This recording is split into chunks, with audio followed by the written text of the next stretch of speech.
Today we are going to discuss the chemical reaction of alkane या chemical property of alkane. Alkane is a saturated hydrocarbon having carbon-carbon single bond या hydrogen के साथ इसका single bond है. Now the single bond is stable bond and it is difficult to break this bond. But at high temperature इसमें दो किस्म के reaction होते हैं. एक हमारे साथ है सब्स्टिट्यूशन रिएक्शन और दूसरा इसमें होता है combustion reaction. Now substitution reaction क्या है? The reaction in which an atom जैसा कि हाइड्रोजन है or a functional group is replace by an other functional group, उसको हम कहते हैं सब्स्टिट्यूशन रिएक्शन. तो फर्स्ट जो रिएक्शन है उसको हम कहते हैं हेलोजिनेशन. हेलोजिनेशन.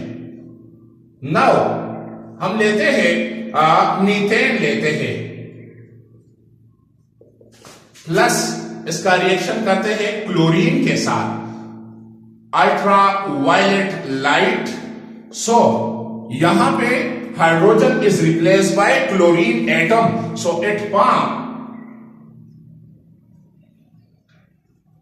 प्लस HCl बन जाता है. यहां पे बन जाता है क्लोरोमीथेन, इसको हम कहते हैं क्लोरोमीथेन और HCl बन जाता है. सो hydrogen is replace bye chlorine atom. अगर एक्सिस ऑफ क्लोरीन हमारे साथ मौजूद हो तो फिर ये रिएक्शन यहां पे स्टॉप नहीं होता, ये कंटिन्यू रहता है. So the chloromethane is change into dichloromethane.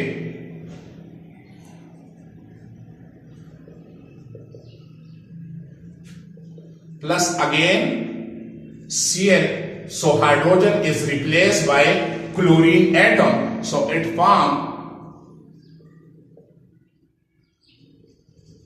Dichloromethane plus HCl बन जाता है. इसको हम कहते हैं dichloromethane. Again the dichloromethane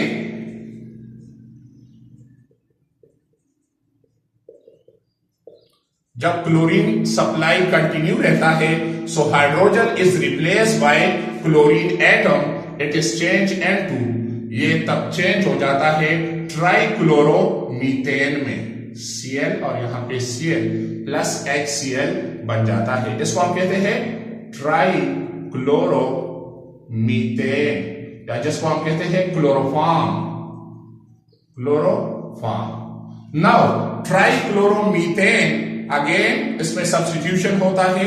Cl यहां पे ClH plus excess of chlorine, so hydrogen is replaced by chlorine atom in presence of ultraviolet light, so it is change into tetrachloromethane. ये टेट्राक्लोरोमीथेन और HCl जो है यहां पे बन जाता है. This is टेट्राक्लोरोमीथेन. सो अगर हमारे साथ एक्सेस ऑफ क्लोरीन हो, अल्ट्रावायलेट लाइट की मौजूदगी में सब्स्टिट्यूशन रिएक्शन होता है. सो मीथेन से hydrogen is replace bye chlorine atom, chloromethane बन जाता है. उसके बाद ये रिएक्शन कंटिन्यू होता है, स्टॉप नहीं होता.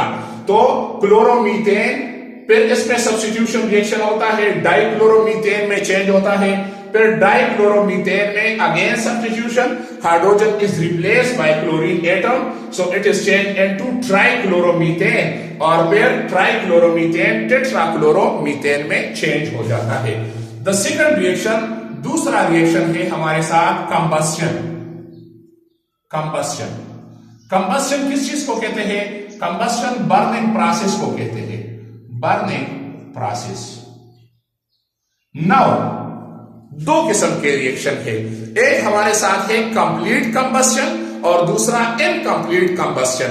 अगर एक्सेस सप्लाई ऑफ ऑक्सीजन हो तो फिर कंप्लीट कंबस्शन होता है अल्केन का, और वो जो प्रोडक्ट देता है कार्बन डाइऑक्साइड और वाटर प्लस उसके साथ हीट देता है, जो एक्सोथर्मिक रिएक्शन होता है. सो CH4 प्लस O2, इसको हम कहते हैं complete combustion.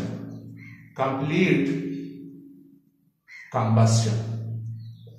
So it form, ये देता है CO2 देता है प्लस H2O देता है प्लस हीट देता है, एक्सोथर्मिक रिएक्शन। इसको हम कहते हैं excess supply of oxygen. Now अगर लिमिटेड सप्लाई ऑफ ऑक्सीजन हो तो फिर क्या प्रोडक्ट बनेगा? हमारे साथ है CH4 plus O2। Limited supply of O2, तो फिर ये जो प्रोडक्ट देता है हमारे साथ ये CO देता है प्लस H2O देता है और फिर अनबॉन्ड कार्बन देता है, अनबॉन्ड कार्बन देता है। Now this is carbon monoxide. Carbon monoxide जो है ये एक जहरीला गैस है जो सफोकेशन पैदा करता है और फिर रिजल्ट में डेथ वाकया होता है। तो कंबस्शन बर्निंग प्रोसेस दो तरह के हैं, एक complete combustion having excess supply of oxygen, methane is completely bond into it give carbon dioxide और H2O और हीट देता है जो एक्सोथर्मिक रिएक्शन है। अगर लिमिटेड सप्लाई ऑफ ऑक्सीजन हो तो फिर मीथेन कार्बन मोनोऑक्साइड देता है, वाटर देता है और अनबॉन्ड कार्बन जो है ये देता है। So these are the chemical reaction of alkane.